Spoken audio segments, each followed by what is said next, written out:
अस्सलाम वालेकुम नाज़रीन, ख़बर और हक़ाइक़ के साथ मैं हूँ उमर खत्ताब। दफ्तर ख़ारजा ने भारतीय हुकूमत का करतारपुर मुआहदे की कवरेज के लिए पाकिस्तानी सहाफ़ियों को वीज़ा न देने पर बरहमी का इजहार किया है। वाज़ेह है कि पाकिस्तानी वफ़द कल भारत का दौरा करेगा। भारतीय मीडिया के मुताबिक पाकिस्तानी हुकाम अमृतसर के करीब अतारी के मकाम पर भारतीय हुकाम से मुलाकात करेंगे। इसके बाद 28 मार्च को भारतीय वफ़द पाकिस्तान का दौरा करेगा। इससे पहले जनवरी के महीने की अगर बात करें तो पाकिस्तान ने करतारपुर कॉरिडोर मुआहदे का मसौदा भारत को पेश करते हुए उनके वफ़द को दस्तावेज़ात पर मुज़ाकरात करने के लिए मदऊ किया था, जो करतारपुर साहब में कायम गुरुद्वारा में भारतीय सिख ज़ायरीन की बग़ैर वीज़ा रसाई के काम की निगरानी करेंगे। मुज़ाकरात के मकाम पर बहस के बाद फरवरी के महीने में दोनों ममालिक ने भारत और फिर पाकिस्तान में मुज़ाकरात पर आमादा हुए थे। दफ्तर ख़ारजा के तर्जुमान डॉक्टर फैसल ने समाजी राबते की वेबसाइट ट्विटर पर बयान जारी करते हुए कहा कि ये काबिल मज़म्मत है कि भारत ने पाकिस्तानी सहाफ़ियों को आइंदा रोज़ होने वाले करतारपुर इजलास के लिए वीज़ा जारी नहीं किया है। उनका कहना था कि उम्मीद है कि पाकिस्तान का करतारपुर का जज्बा और ये इजलास तब्दीली लाएंगी और दोनों ममालिक के अवाम के लिए बेहतरी का सबब बनेगी। एक और ट्वीट में उन्होंने निशानदेही की कि 30 से ज़ायद भारतीय सहाफ़ियों ने गुज़श्ता साल पाकिस्तान में करतारपुर का संगे बुनियाद रखने की तकरीब में शिरकत की थी। उन्होंने बताया कि भारतीय सहाफ़ियों ने वज़ीर आज़म से मुलाकात भी की थी और वज़ारत ख़ारजा ने उन्हें इशाया भी दिया था। ख्याल रहे कि 8 फरवरी को करतारपुर मुआहदे पर मुज़ाकरात करने और उसे हतमी शक्ल देने के लिए पाकिस्तान और भारत ने अपने हुकाम के दौरों पर रजामंदी का इजहार किया था और बताया था कि इस सिलसिले में पाकिस्तानी वफ़द 13 मार्च को नई दिल्ली रवाना होगा। ख्याल रहे कि करतारपुर राहदारी को रवां साल सिख मज़हब के बानी बाबा गुरु नानक की 550वीं सालगिरह के मौके पर सिख ज़ायरीन के लिए खोले जाने का मंसूबा है। बात करें पोलियो मुखालिफ प्रोपेगेंडा वीडियोज़ के हवाले से, पीटीए का पोलियो मुखालिफ प्रोपेगेंडा वीडियोज़ पाकिस्तान में ब्लॉक करने का ऐलान किया गया है। पीटीए ने पोलियो मुखालिफ प्रोपेगेंडा वीडियोज़ पाकिस्तान में ब्लॉक करने का इरादा कर लिया है। पीटीए एलामिया के मुताबिक पीटीए ने मामला यूट्यूब, फेसबुक, इंस्टाग्राम के साथ उठाया है। पीटीए एलामिया के मुताबिक पीटीए सोशल वेबसाइट्स पर पोलियो मुखालिफ मवाद रोकने की इस्तदा कर दी है। एलामिया के मुताबिक आलमी इंसदाद पोलियो मुहिम की रिपोर्ट के मुताबिक पोलियो वायरस अफ़गानिस्तान, नाइजीरिया और पाकिस्तान में बाकी रह गया है। एलामिया में ये कहा गया है कि पोलियो वैक्सीन के हवाले से प्रोपेगेंडे से मुहिम को बहुत नुकसान पहुंचा है। एलामिया के मुताबिक पीटीए पोलियो फ्री पाकिस्तान के लिए हुकूमत पाकिस्तान को मुकम्मल ताउन फराहम करेगी। बात करें पहले इंसान बनो फिर सियासतदान बिलावल का फवाद चौधरी को जवाब। पाकिस्तान पीपल्स पार्टी के चेयरमैन बिलावल भुट्टो जरदारी ने पाकिस्तान तहरीक इंसाफ की हुकूमत पर तनकीद और वफाकी वज़ीर इत्तलात फवाद चौधरी को मुखातिब भी किया और कहा कि पहले इंसान बनो फिर सियासतदान बनो। सियासतदान बनने से पहले उन्होंने ये भी बता दिया कि इंसान बनना ज़रूरी है। समाजी राबतों की वेबसाइट ट्विटर पर ट्वीट करते हुए बिलावल भुट्टो जरदारी का ये कहना था कि आपके मुताबिक अगर नए पाकिस्तान में यू टर्न लेने से अजीम कायद बन सकते हैं तो मैं अब इस सदी का अजीम कायद हूँ। उन्होंने मज़ीद कहा कि किसी बीमार की अयादत करने के लिए उससे मुलाकात को इसी तनाजुर में देखा जाना चाहिए, पहले इंसान बनो फिर सियासतदान। उनका मज़ीद कहना था, क्या इमरान खान के गिरने और उनकी कमर में दर्द के बायस हस्पताल मुंतकली पर नवाज शरीफ उनसे मुलाकात के लिए नहीं गए थे? याद रहे कि बिलावल भुट्टो जरदारी ने मज़कूरा ट्वीट चौधरी फवाद हुसैन के ट्वीट के जवाब में किया था, जिसमें वफाकी वज़ीर का ये कहना था कि ज़ियाउल हक के मुँह बोले बेटे नवाज शरीफ के हवाले से भुट्टो के नवासे का सदी का सबसे बड़ा यू टर्न। फवाद चौधरी ने मज़कूरा ट्वीट में पॉलिटिकल हेल्थ प्रोजेक्ट और करप्शन अलायंस का हैशटैग इस्तेमाल किया था।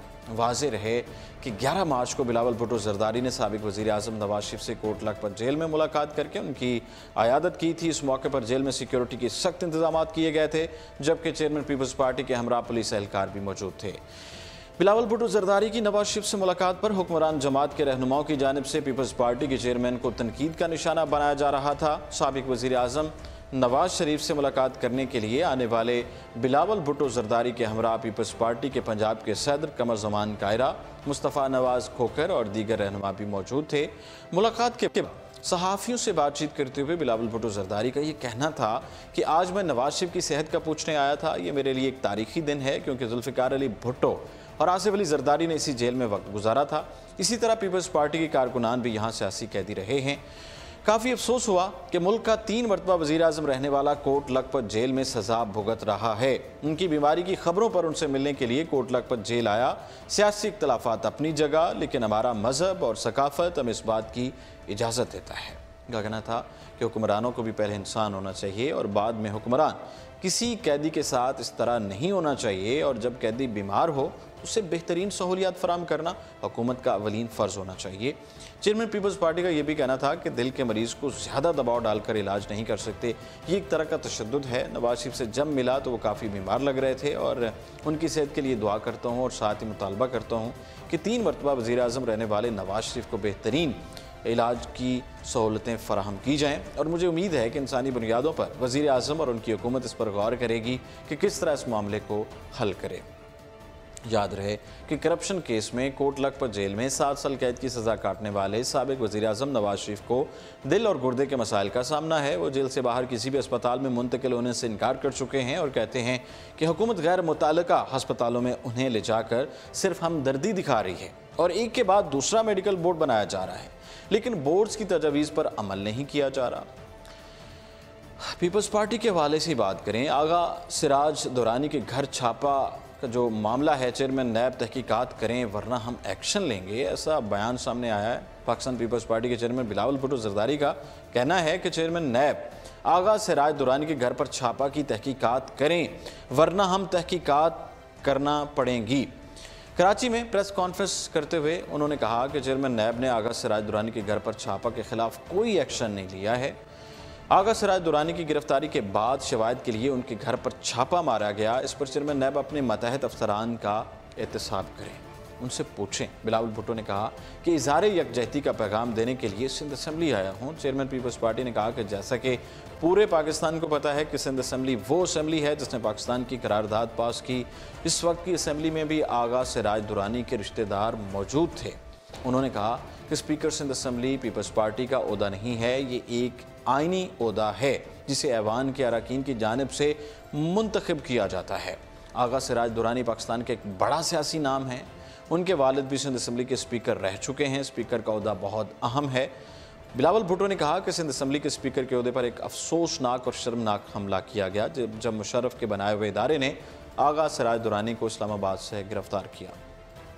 चेयरमैन पीपल्स पार्टी ने कहा कि इस्लामाबाद से आगा सिराज दुरानी की गिरफ्तारी शर्मनाक अमल है, मैं इसकी मजम्मत करता हूँ।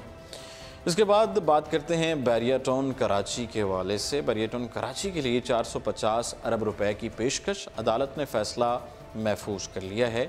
इस्लामाबाद बैरिया टाउन ने अपने कराची के मंसूबे के लिए 440 अरब से बढ़ाकर 450 अरब रुपए की पेशकश करते हुए नैब से मुकदमात खत्म करने की इस्तदा कर दी है, जिस पर सुप्रीम कोर्ट ने फैसला महफूज कर लिया जो 21 मार्च को सुनाया जाएगा।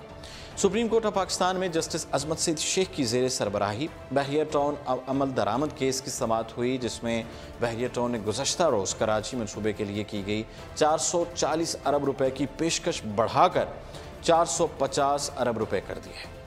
बहरिया टाउन के वकील ने अदालत को रकम की अदायगी की तफसीलात बताते हुए कहा कि 5 साल तक 2.25 अरब रुपए माहाना अदा किए जाएंगे, जिसके बाद बकिया रकम की अदायगी 3 साल में की जाएगी। वकील ने नैब केसेस ख़त्म करने की दरख्वास्त करने के साथ साथ ज़मीन मुंतकली की फ़ीस और टैक्स इस्तिस्ना की भी इस्तदा कर दी। उन्होंने कहा कि 20 अरब रुपए के डाउन पेमेंट जबकि अक़साद का 30% भी जमा कराते रहेंगे और गारंटी के तौर पर चिड़ियाघर, पार्क्स और सिनेमा पेश करेंगे, जिस पर जस्टिस अजमत सईद शेख ने कहा कि ज़मीन मुंतकली के कानून को मुअत्तल नहीं कर सकते, जो टैक्स और सरकारी फ़ीस बनती है वो देना होगी। समाअत के मौके पर मलिक डेवलपमेंट अथॉरिटी के वकील ने कहा कि सिंध की हुकूमती शख्सियात और अफसरान के भी बहरिया से मुताल्लिक मुकदमात ख़त्म किए जाएँ, जिस पर जस्टिस अजमत सईद शेख ने कहा कि डील बहरिया से हो रही है, सिंध हुकूमत से नहीं।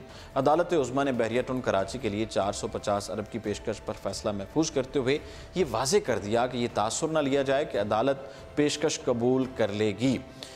बहरिया टाउन कराची के हवाले से फैसला 21 मार्च को सुनाया जाएगा। वाज़ेह रहे कि गुज़श्ता समाअत पर बहरिया टाउन की जानिब से उनके मुल्क में 3 मनसूबों के लिए मजमूई तौर पर 485 अरब रुपए की पेशकश की गई थी, जिसमें 440 अरब रुपए खसूसी तौर पर कराची मनसूबे के लिए वक्फ किए गए थे। बहरिया टाउन के वकील की जानिब से जमा करवाएगी पेशकश में कहा गया था कि कराची के बहरिया टाउन के लिए 440 अरब रुपए और तख्त पड़ी रावलपिंडी अराजी के लिए 22 अरब रुपए और मरी के मंसूबे के लिए 23 अरब रुपए देने को तैयार हैं। बैरिया टाउन केस असल में है क्या? 4 मई की बात करें 2018 को सुप्रीम कोर्ट ने बैरिया टाउन को सरकारी ज़मीन की अलाटमेंट और तबादले को गैर कानूनी करार देते हुए बैरिया टाउन कराची को रिहायशी, कमर्शियल प्लॉट्स और इमारतों की फ़रोख्त से रोक दिया था। जस्टिस एजाज अफजल की सरबराही में 3 रुकनी बेंच ने 2-1 की अक्सरियत से बैरिया टाउन अराजी से मुताल्लिक केसेस पर फैसला सुनाते हुए इस मामले को कौमी एहतसाब ब्यूरो नैब को भेजने और 3 माह में तहकीकात मुकम्मल करके जिम्मेदारान के खिलाफ रेफरेंसेस दायर करने का हुक्म सुनाया था।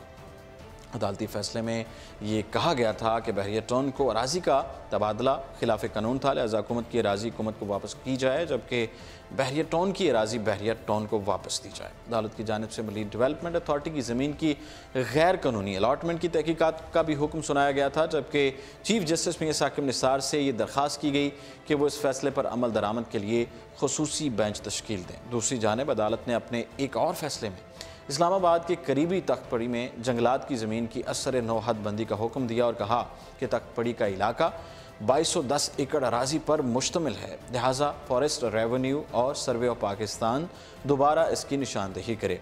अदालत ने अपने फैसले में बैरिया टाउन को जंगलात की ज़मीन पर कब्जे का जिम्मेदार करार दे दिया और मरी में जंगलात और शामलात की ज़मीन पर तामीरात गैर कानूनी करार देते हुए मरी में हाउसिंग सोसाइटीज़ में मज़ीद तामीरात को फौरी तौर पर रोकने का भी हुक्म सुनाया था। इसके बाद हुआ ये कि अदालत की जानिब से बैरिया टाउन कराची केस में दिए गए फैसले पर अमल दरामद के लिए एक खुसूसी बेंच तश्कील दिया गया था।